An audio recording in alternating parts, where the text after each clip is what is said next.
one of the things that I talked to Deborah So about, who's I love her. Yeah, yes. I love her, and she's written a book on this issue and has spoken, is that it's so difficult to be just a regular kid these days. And the reason it's difficult is because our society is really celebrating the victim in whatever way possible. And I think we've so overcorrected to a point that now we pretty much give a voice only to the victim. And my concern is when children are hearing that unless you're a victim, you do not have a voice, then they engage in what I call oppression Olympics. Yes. And so it's like, well, if I'm a white male, who's going to want to hear what I have to say if I'm not any sort of minority?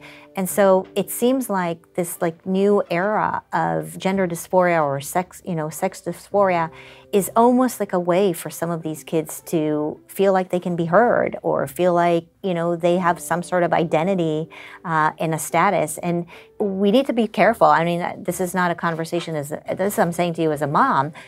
We need to be careful to describe this world that we live in as a world that unless you're a victim of some sort, unless you're a minority of some sort, you don't have a place and you don't have to say. And that is really what worries me. And when you talk about how you have an increase in kids who are experiencing, the gender dysphoria, I question whether is it that, okay, finally they feel comfortable to be who they want to be, or is it that our society has pushed more and more kids to be that because, it's just become part of this trend? I mean, I think that probably maybe there's a little bit of truth in all of that. I think there's definitely kids that are transgender, definitely kids that likely feel more comfortable now to say how they feel, which I think is great.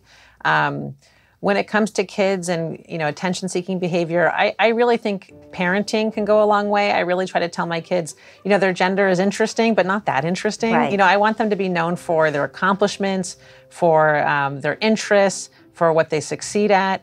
And so I really try to impress that upon my kids. I get really excited if they make a cool new Lego formation, or if my daughter got a good grade on a test, or she studied hard and she was proud of herself at the end of that. And I think that's really, as a parent, what I would encourage us to do. Yeah, I mean, incidentally, as you speak about it, I think about how it is quite vain to really focus so much on the physical.